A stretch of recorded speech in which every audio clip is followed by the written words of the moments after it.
अस्सलाम वालेकुम जी, मैं हूं जुल्करनैन इकबाल। आप सबको बहुत खुशामदीद। आज इंक्वायरी कमीशन जिसको कल सुप्रीम कोर्ट ने स्टे ऑर्डर दे के रोक दिया था, उसकी बड़ी इंटरेस्टिंग समाअत हुई। समाअत का अहवाल भी आपको बताऊंगा, साथ कुछ इंटरेस्टिंग फैक्ट्स, कुछ इंटरेस्टिंग एंगल्स भी बताऊंगा।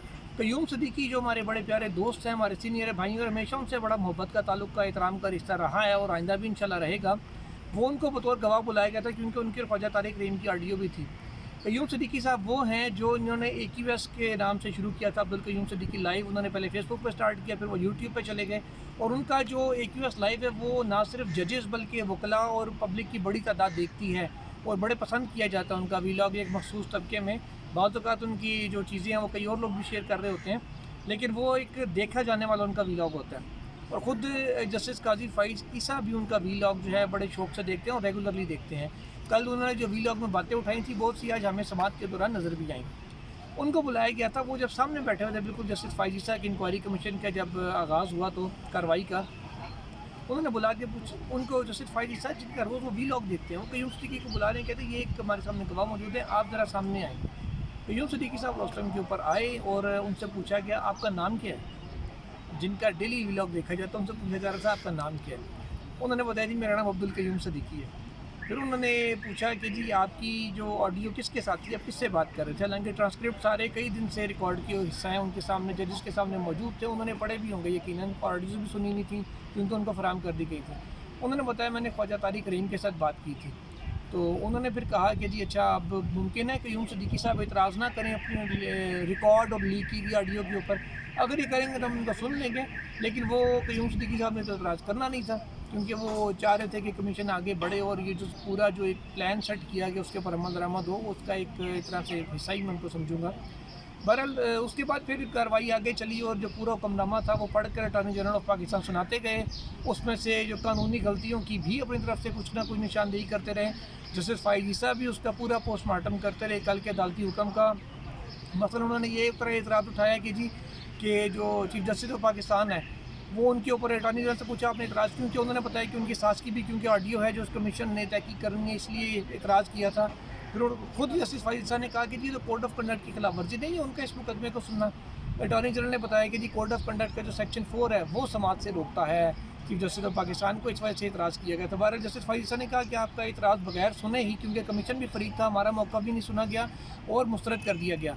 फिर उन्होंने कहा कि कुछ और जजेस भी इस बेंच में शामिल थे जिनका ऑडियोज़ के अंदर जिक्र है, यानी कि चीफ जस्टिस की सास और ख्वाजा तारिक रहीम की अहलिया, इन दोनों में के बाद में जस्टिस मुनीब अख्तर का भी जिक्र आया था, वो भी इस बेंच में मौजूद थे, उनका भी जिक्र जस्टिस फ़ाइज़ ईसा ने किया कि वो भी था। आगे चल के जिक्र हुआ ऑर्डर शीट के अंदर जो एक ब्लैक हैकर के नाम से जो आईडी है, ब्लैक हैकर इस नाम की जो हैकर की अलबत्ता शॉर्ट वर्जन कहते हैं कि आईडी है जिस पे ये सारी लीक होती हैं ऑडियोज़, उसका जिक्र हुआ। तो जस्टिस फ़ाइज़ ईसा ने कहा कि यार ये ट्विटर क्या है, ट्विटर क्या होता है और ये ब्लैक हैकर ये क्या है और ये ट्विटर हैंडल ये क्या होता है, मुझे तो इन बातों का नहीं पता, मैं तो ट्विटर यूज़ नहीं करता। तो थोड़ा सा बैकग्राउंड में जाते हैं, कुछ ज़्यादा नहीं 2-1 साल पीछे जाते हैं अगर हम। तो जस्टिस फ़ाइज़ ईसा साहब का जब मुकदमा चल रहा था, जब उन्होंने रेफरेंस को चैलेंज किया हुआ था, उन्होंने इतनी मोटी मोटी 2 पेपर बुक्स जमा करवाई थी सुप्रीम कोर्ट ऑफ पाकिस्तान में और कहा था कि ये सारी वो ट्वीट्स हैं जो मेरे खिलाफ की गई हैं हुकूमत के मीडिया सेल से, और जो PTI के ऊपर बेसिकली उन्होंने एतराज़ लगाया था कि उनके ट्विटर्स की तरफ से जो उनकी ट्वीट वॉरियर्स हैं या कीबोर्ड वॉरियर्स हैं उन्होंने मेरे खिलाफ ये सारी ट्वीट्स की हैं। जब आपको पता नहीं ट्विटर होता क्या है, आपने इतनी मोटी बुक कहाँ से ले ली थी, पहले आपने बुक जमा करा दी, बाद में पूछ रहे मुझे ट्विटर का भी नहीं पता।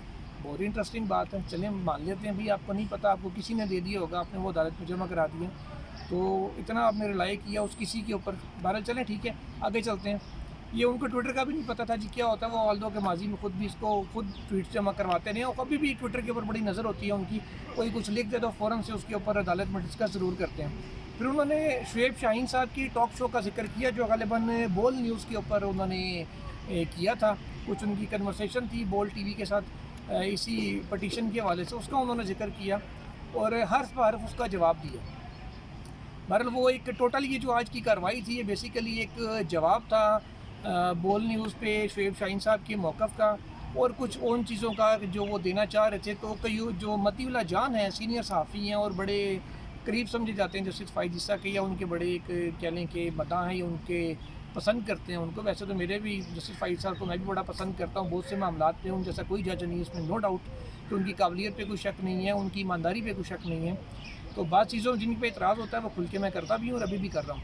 मतीउल्लाह जान साहब ने मुझे कहा कि यार चीफ जस्टिस भी एक तरह से प्रेस कॉन्फ्रेंस करते हैं और लेवल ये आ गया। जस्टिस फायद ने भी पूरी एक प्रेस कॉन्फ्रेंस की और टॉक शो का जवाब दिया, अदालत को उन्होंने प्रेस कॉन्फ्रेंस का रूम बना दिया था।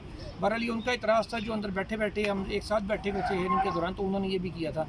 अब एट दी एंड आके जब कुछ नहीं बचा तो उन्होंने कहा कि जी ये सच को सामने आने से रोका क्यों जा रहा है, क्योंकि सुप्रीम कोर्ट हमें रोक चुकी है कार्रवाई से, इसलिए अब हम मज़ीद कार्रवाई आगे नहीं बढ़ा सकते। हमें तो किसी ने बताना भी गवारा नहीं किया, जबकि सबको पता है कि कल ही शाम को नोटिस हो गया था। उन्होंने कहा कि जस्टिस नईम अख्तर अफगान जो मौजूद चीफ जस्टिस हैं बलूचिस्तान हाई कोर्ट के, वो सुबह 9 बजे कोयटा से ट्रैवल करके पहुँचे, क्योंकि हमें पता ही नहीं था कि कमीशन को स्टे दे दिया गया है। जब क्या हियरिंग शुरू हुई, सबसे पहले आते खुद मोहतरम जस्टिस काजी फायद साहब ने कहा था कि हमें वी बिलीव के some order have been passed. जब उनको पता था इफ़ दे बिलीव के some order have been passed तो फिर वो जज साहब को आने से भी रोक सकते थे, मेरा ख्याल है। बहरहाल चलें, इससे ज़्यादा बात नहीं करते कि वो गुस्ताखी के ज़ुमरे में ना आए। इस्लाह के लिए या कह लें कि तनकीद भी हद में तमीज़ के दायरे में रह के करनी चाहिए। तो ये आज मुख्तसर सा अहवाल था उस जुडिशल कमीशन की, जुडिशल नहीं खैर इंक्वायरी कमीशन की कार्रवाई का। इसको जुडिशल लोग कहते हैं, टेक्निकली ये सिर्फ इंक्वायरी कमीशन होता है, क्योंकि जजेस ऑल दो के उसमें होता है जजेस, लेकिन वो इंतज़ामी काम कर रहे होते हैं। तो इंशाल्लाह फिर इस पर मज़ीद भी आपको अपडेट करते रहेंगे। Thank you.